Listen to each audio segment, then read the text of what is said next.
Erase Project just released their first figure, Benny, and I had the pleasure of bringing him to life through an animation that I made in a 3D software called Blender. This isn't really so much of a guide, but more of a behind the scenes video about some of the more artistic choices that I made while creating this. So you might learn a little bit, but if you are interested in learning more at the end of this, please let me know because I've been thinking about possibly making more videos like this. And if I know that people are interested, it's more inspiring to continue to try and do more things like this.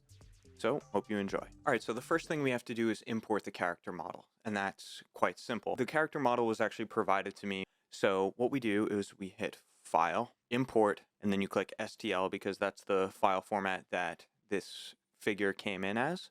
And we actually had to import the character and his smiley face mask individually. And then what we had to do is line him up. And there's actually a insert in the mask. There's like a little pin, and in Benny's head, there's a hole for that pin. So that kind of made it easier to line it up exactly where it had to go.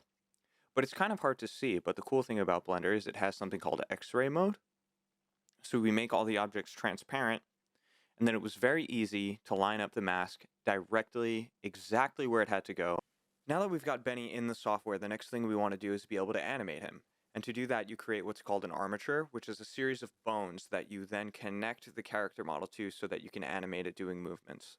While in front view mode, we're going to shift right click to put the 3D world cursor right at Benny's middle point. And then we're going to do Shift A, and we're going to add in armature, single bone.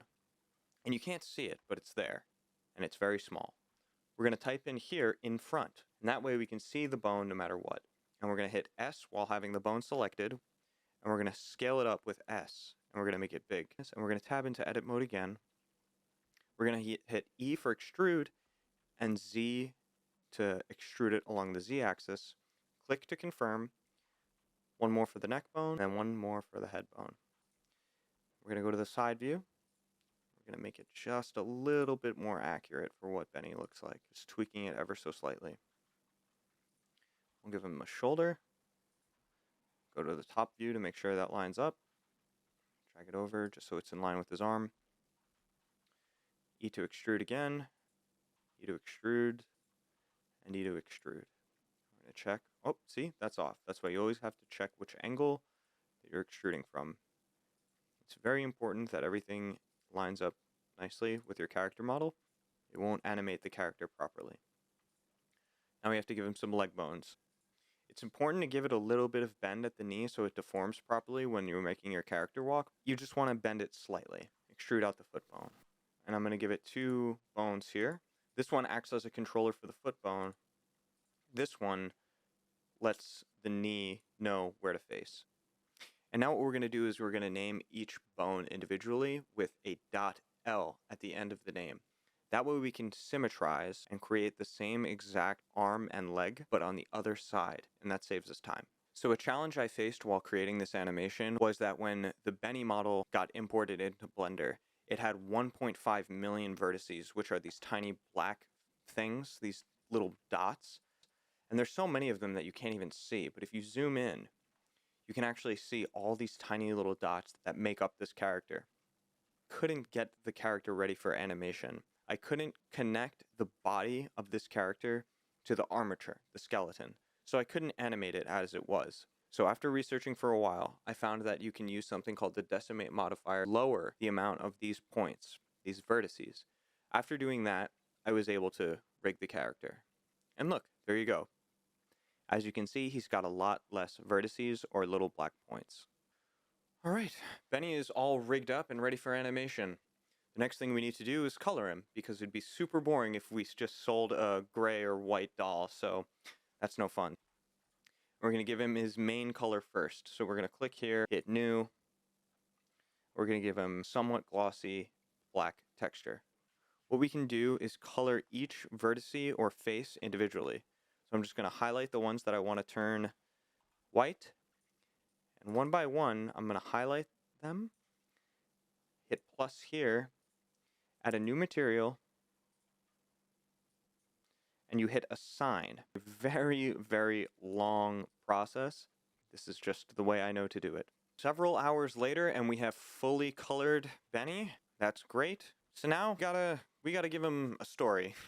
What are we going to do with this? Well, he's a toy, right? And he comes in a super stylized box. So I thought it'd be cool to start the animation off where he bursts out of the box. So let's look at that. So the box starts off as a three-dimensional rectangle, right? So we've got to take the images that are in a Photoshop document and we import them in. We use something called UV editing. And what we do there is we take a flat image of the box art and we project it onto the side of the box. So here's the box art. You click the face that you want to edit and you hit U for unwrap. So when you hit unwrap, it projects the faces and the vertices, those little dots, here on the left.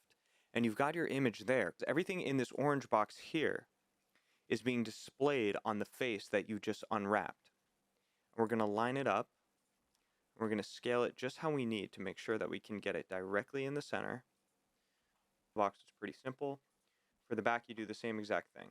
So after coloring the box with some pre-made artwork, I then animated it to make it appear that Benny was bursting out of the top. In order to do that, I had to separate the top of the box from the rest of the box so that I could rotate it freely, so that way it could burst open. I then moved the origin all the way to the end of the box. The origin is that little orange thing. The location of the origin relevant to the object dictates where it rotates from. So if the origin is in the middle here, it doesn't work properly. So since I wanted it to open up like a hinge, I had to put it at the end.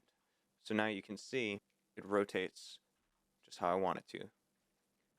I added punches that looked like they were coming from the inside of the box. In order to do that, we use something called shape keys. So if I click on the top of the box and I hit Tab for edit mode, you can see that it springs up like that. And what that is, that's the shape key, and you animate that. First, what you do is you have your basis mesh. And what that is, that's just normal, unedited. These options here, the basis, key 1, and key 2.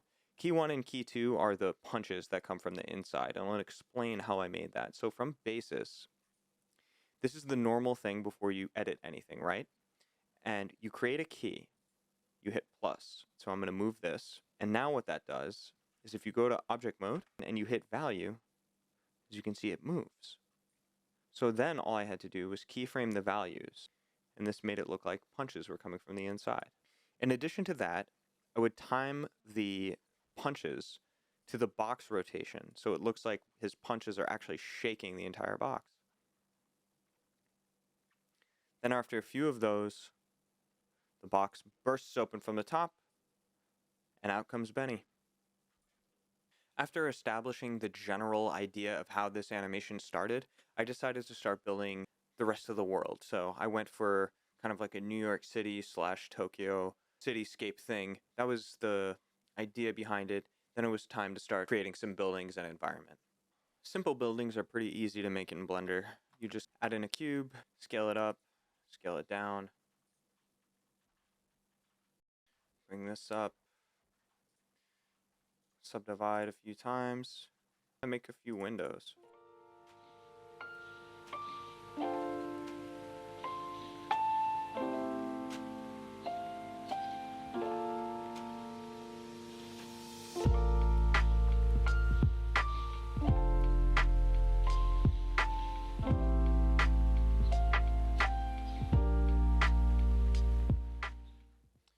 We can give it a basic color.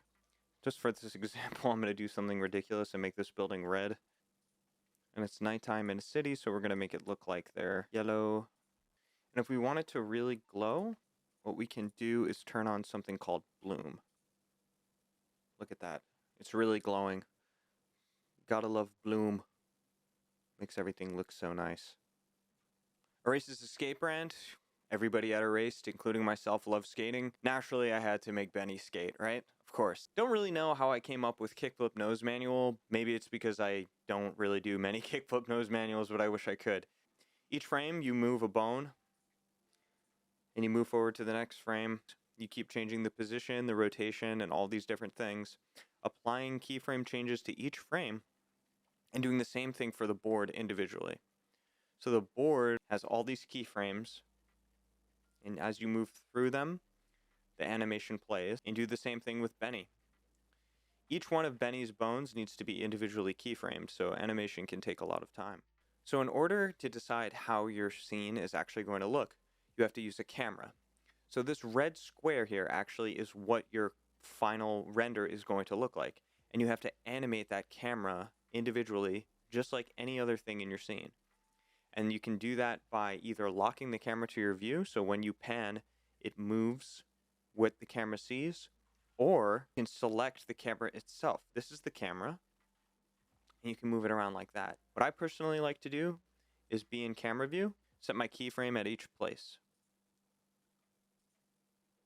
Okay, so this scene is actually what I find the most interesting about the entire animation. There's just so much going on in this scene. It's pretty technical. So basically, Benny touches this floating erased icon badge, and as he touches it, he starts spazzing out and he has these wild deformations.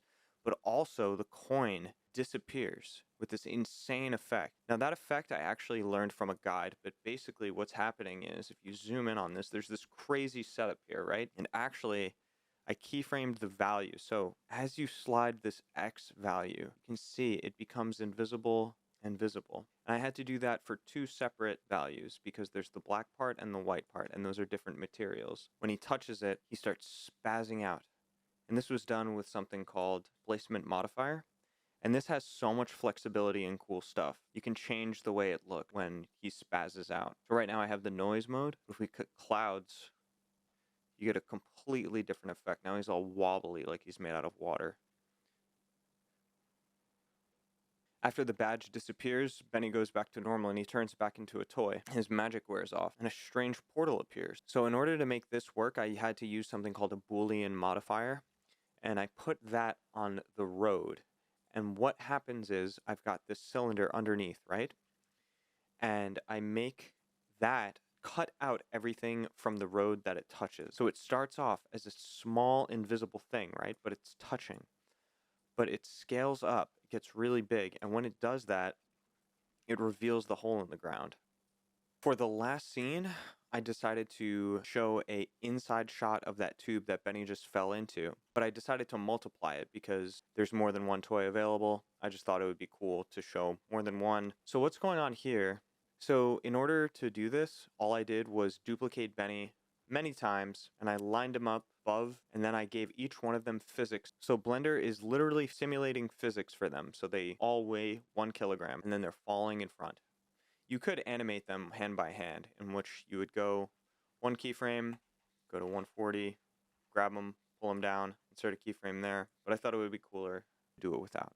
So the cool thing about using physics is I didn't have to animate him. If you notice, the other ones increase in speed, so it really gives you more of a realistic falling. Notice those are falling faster, and they're picking up speed over time, as if gravity truly is affecting them, unlike the one that's keyframe animated. Thank you so much for watching that behind-the-scenes video of the Benny toy animation. I really hope you found that interesting or somewhat inspiring, and if you learned something or you found it interesting and you want to see more, please feel free to let me know. I would very much appreciate it.